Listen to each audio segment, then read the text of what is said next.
اچھا، ایک بات میں ہمیشہ کہتا ہوں آپ لوگوں سے کہ صحیح اور غلط میں ہمیشہ فرق جانیے۔ تو چلیے اسٹارٹ کرتے ہیں اس ویڈیو کو، اور اسی ویڈیو میں آپ کو پتہ چلے گا کہ آخر کیوں کچھ اسلام میں ایسی چیزیں ہیں جو ہمارے لیے سچ ہے اور ہمارے لیے اچھی ہے، اور کچھ ایسی چیزیں ہمارے لیے جو کہ ہمیں نہیں پتہ پر ان کا ثواب کتنا ہے، پر ہم انہیں اپنے سر پہ چڑھا کے اور حد سے زیادہ لوگوں کے آگے پیش کرتے ہیں کچھ پیسوں کی وجہ سے۔ چلیے اسٹارٹ کرتے ہیں اس ویڈیو کو۔ خدا رس خوش فہمی سے باہر آؤ، سنیوں باہر آ جاؤ۔ یہ ہمیں دھوکے میں مبتلا کیا گیا ہے کہ تم نبی کے نام کے نعرے لگاؤ، نعت خوانی کرو، نجات پا جاؤ گے۔ کوئی ایسے سٹینڈرڈ شریعت نے نہیں دیا، اطاعت رسول ہے۔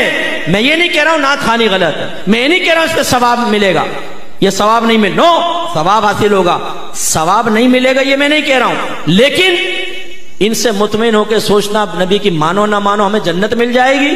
میدان معاشر میں پہنچیں گے تو فرشتے آئیں گے، حضور ٹنڈن سنی صاحب آپ یہاں کھڑے، جنت تو آپ کا انتظار کر رہی ہے، اور یہ مٹکتا ہوا جھومتا ہوا سیدھا جنت میں چلے جائے گا۔ مفتی صاحب لائن میں لگے ہوئے ہیں، یہ پپو نکل جائے گا وہاں پہ، کیونکہ ہر رات یہ نعت خوانیوں میں بیٹھا کرتا تھا۔ بھائی قل ہاتوا برہانکم ان کنتم صادقین، لائیے اگر آپ کے پاس دلیل ہے تو پیش کر دینا۔ سوائے آپ کے حسن زن کے کیا ہے؟ آپ کہیں گے جی ہمارا حسن زن ہے، اللہ کرم فرمائے گا۔ آپ کے حسن زن کی طرح تو کافر بھی حسن زن رکھتا ہے، ہندو بھی کہتا ہے بھی میرا حسن زن ہے، میری بتوں کی عبادت سے اللہ تعالیٰ مجھے نجات دے گا۔ کرسچن بھی یہ کہتا ہے عیسیٰ علیہ السلام کو میں اللہ کا بیٹا مانتا ہوں، اللہ مجھے نجات دے گا۔ حسن زن پر فیصلہ نہیں ہوتا، ورنہ تو ہر ایک حق کہلائے، دلیل پر فیصلہ ہوتا ہے۔ آپ مجھے دلیل دیجئے کہ آپ نماز نہ پڑھیں، آپ جھوٹ بولیں، آپ غیبتیں کریں، آپ لڑکیوں کے پیچھے بھاگیں، آپ فحاشی کریں، آپ گندی گالیاں بکیں، آپ ہیروئن پئیں، آپ سگریٹیں پئیں، آپ نشہ کریں، آپ ماں باپ کی آنکھوں میں آنکھیں ڈال کر بدتمیزیاں کر کے ان کو ان کی کمزوریوں کا احساس دلائیں، اور صرف نعت خوانی میں بیٹھے آپ کو نجات مل جائے گی۔ لائیے دلیل اس پہ پیش کیجئے۔ میں یہ بیٹھا ہوں، لاؤ دلیل لے کر آؤ یہاں پر کہ آپ کا جلوس نکالنا آپ کو نجات دے دے گا، لائٹنگ کرنا آپ کو نجات دے دے گا۔ غلط۔ اگر کسی نے آپ کو ذہن بنایا ہے، کسی نعت خوان نے ذہن بنایا ہے کہ آپ سرکار کی محفل میں بیٹھے ہیں، اور جو سرکار کی محفل میں آتا ہے سرکار بروز قیامت اس کو سینے سے لگا کر جنت میں لے جائیں گے، آپ کے اوپر واجب ہے آپ اس نعت خوان کو بعد میں روکیں اور کہیں اس پہ دلیل پیش کرو۔ ٹھیک ہے ہم تمہاری بات مانتے ہیں، نہیں مانتے مفتی صاحب کی بات، وہ ڈانٹ کے چلے گئے، سخت لہجے میں گفتگو کی، تم نے بڑی پیاری بات کی، لاؤ دلیل دو، جب تک نعت خوان دلیل نہ دے بند کر لینا اس کو گھر کے کمرے میں، بولنا کہ نہیں جانے دیں گے۔ تم نے کیسے دھوکے میں مبتلا کیا، تم نے ہمیں نمازوں سے دور کر دیا، تم نے تقوی سے دور کر دیا، حرام کھا کھا کر نعت خوانیوں میں آ کر بیٹھ کر ہم سمجھتے نجات ہو جائے گی، کیسے ہو جائے گی؟ جو حرام مال کے ساتھ حج کرے نبی کریم فرماتے ہیں اللہ اس کا حج قبول نہیں کرے گا۔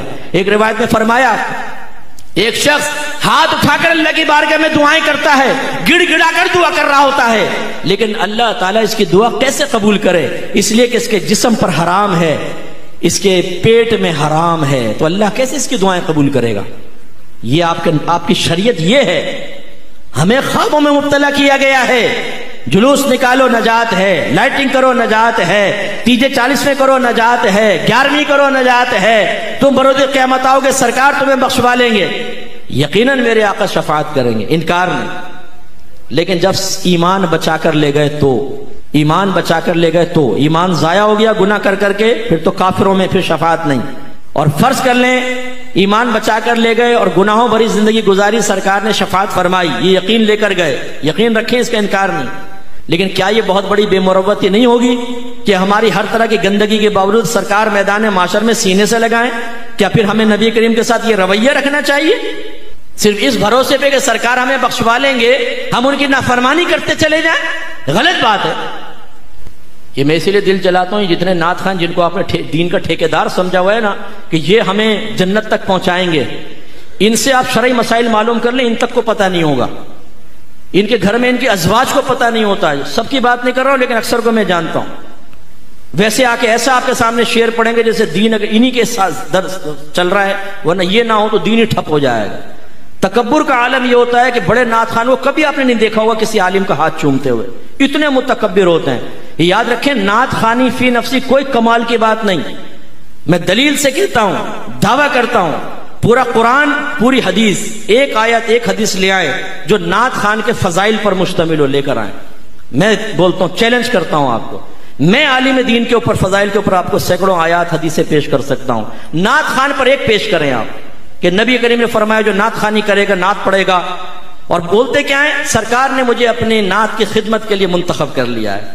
اچھا بھائی لا دلیل دے، خواب میں آئے تھے سرکار، یا تجھے ٹیلی فون کیا تھا، یا کسی کے ذریعے پیغام پہنچایا تھا کہ تو اس خدمت پہ مامور ہو جا؟ کس نے کہا تھا؟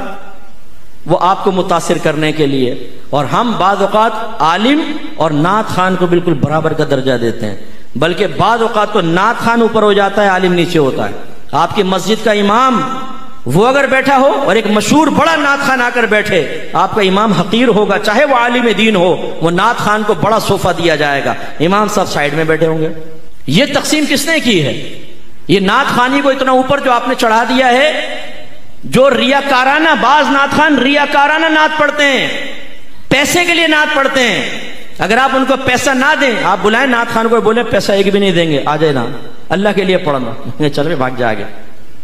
میں نے ایک دفعہ فون کیا ایک نعت خان کو، ان کے اسسٹنٹ نے اٹھایا، میں نے نام نہیں ظاہر کیا، میں نے کہا فلاں ہیں، بولے وہ مصروف ہیں، آپ بولیں کیا کرنا ہے۔ میں نے کہا میں نے کہا چلو آزماتا ہوں، میں نے کہا ایک نعتیہ محفل رکھنی ہے، ان سے ٹائم لینا ہے۔ ہاں بتائیں، میں ان کے اسسٹنٹ ہوں۔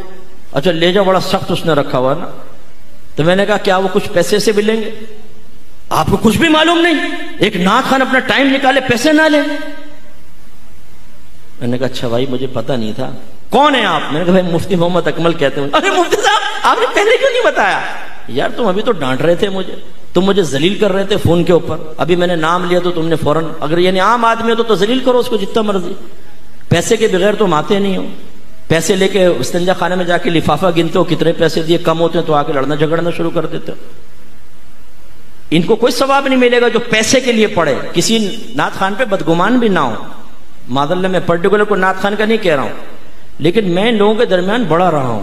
یو کے میں نے کتنے سفر کیے ہیں، یہ گاڑی میں سوتے رہتے ہیں نماز نہیں پڑھتے، جہاز میں سوتے رہتے ہیں نماز نہیں پڑھتے، لیکن وہاں جا کے جب نعت خوانی کریں گے، ہوئی ہوئی ہوئی ہوئی، لگتا ہے پورا دین کا درد ان کے اندر آ گیا، روئیں گے اور یہ اور رلا دیں گے پبلک کو، اور نماز پڑھیں گے نہیں۔ یہ نہیں کیا کر رہے ہو؟ اور آپ نے ان کو ہیرو بنایا ہوا ہے۔ جو بادشاہ نعت خان ہو، اللہ کے لیے پڑھے، ان کی شناخت پہچان کو اتنی مشکل نہیں ہوتی، ان کو عزت ضرور دیں، کسی پہ بدگمانی بھی نہ کریں۔ لیکن میں آپ کو جو بات سمجھانا چاہ رہا ہوں وہ یہ کہ آپ اگر صرف اس خوش فہمی کی دنیا میں نعتیہ اشعار سن کر گم ہو گئے تو یاد رکھیں اس کا انجام بڑا دردناک ہے۔ معیار بنائیں اپنے نبی کی تعلیم کو، معیار بنائیں صحابہ کرام کو۔ بس آخری سوال، بیان ختم، یہ بتائیں کسی صحابی نے ایسا کیا کہ انہوں نے سارا دن نعت خوانی کی ہو، ساری رات نعت خوانی، اور بیٹھے بیٹھے سرکار کے یا رسول اللہ یا رسول اللہ یا رسول اللہ یا رسول اللہ کے تسبیحیں پڑھی ہوں اور نعرے لگاتے ہوں باہر نکل، غلام یہ رسول میں موت بھی قبول ہے، لیکن پھر نہ نماز پڑھی، نہ روزہ رکھا، نہ قرآن کی تلاوت، نہ جہاد پر گئے، نہ جماعت سے نماز پڑھی، اور وہ معذاللہ گناہوں میں لگے رہے۔ لیکن جب ان سے کہا گیا کہ آپ یہ کیا کر رہے ہیں تو کہا کہ دیکھو تسبیح تو پڑھتا ہوں سرکار کی، نعت خوانی بھی تو کر رہا ہوں، سرکار کے نام کے نعرے تو لگا رہا ہوں، تو نجات ہو جائے گی۔ ہے کوئی ایسی مثال؟ بولے ہے نہیں ہے نا؟ لیکن ہمارے ہاں ہیں، مثال نہیں مثالیں ہیں، ہم خوش فہمی میں مبتلا ہیں۔ یہ محافل ضرور کریں، اللہ تعالیٰ اس پر ثواب بھی دیتا ہے، اگر اس کی رحمت جوش میں آئے تو بخشش و نجات کا ذریعہ بھی بن سکتی ہیں، لیکن گارنٹی نہیں ہے۔ اصل چیز معیار شرع کیا ہے؟ اطاعت رسول۔ تو میں گزارش کرتا ہوں اپنے قریبی جو مسجد میں عالم دین ہوں ان کے پاس جائیں، ان سے گزارش کریں، بلکہ کوئی کمیٹی والے ایسے ہوں، اور ہو سکتا ہے ہو بھی رہا ہو، میں ایک سجیشن دے رہا ہوں، اپنے کمیٹی والوں سے جا کر کہیں کہ ہماری مسجد میں فرض علوم کورس کا انعقاد کریں، ہمیں فرض علوم سکھائے جائیں جس میں عقائد بھی ہوں گے، احکام شرع بھی ہوں گے، گناہوں کی معرفت بھی ہوگی، وہ سیکھیے، اور اگر آپ کو اور اپنے گھر کی بہنوں کو سکھائیے، نیک بنیں گے انشاءاللہ آپ کو فائدہ ہوگا، ان کی ازدواجی زندگی بہتر ہوگی، آپ کو فائدہ ہوگا۔ اللہ تعالیٰ عمل کی توفیق عطا فرمائے۔ وآخر دعوانا ان الحمد